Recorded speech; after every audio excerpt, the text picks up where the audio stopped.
এই 10 বছর ধরে অব্যবহৃত পড়ে থাকা মাছের পুকুরে আমি একটা বিশাল গর্ত দেখতে পেলাম।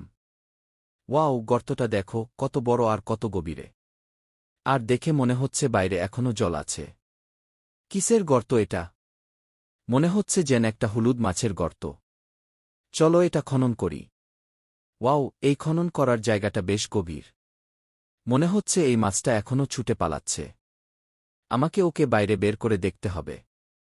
আমাদের তাড়াতাড়ি করতে হবে। আমি ওটাকে দেখেছি। এটা থেমে গেছে। চলো মাছটাকে বাইরে বের করি। এটা এখনও ছুটছে। এই মাছটা বেশ চালাক তো। আমাকে এটাকে ধরতেই হবে। এটা পালাচ্ছে। এটা অনেক দ্রুত ছুটছে। এটা দেখতে পুরো মাছের ঝোলের মতো হয়ে গেছে। আমার মনে হয় আমি ওর শরীরটা খুঁজে পেয়েছি। আমার মনে হয় এটা বাজারে ভালো দামে বিক্রি হবে। চলো এটাকে অন্য উপায়ে বের করি। হ্যাঁ, আমরা এটাকে বের করতে পেরেছি। এরকম আরও ভিডিও পেতে চ্যানেলটা সাবস্ক্রাইব করুন। ধন্যবাদ।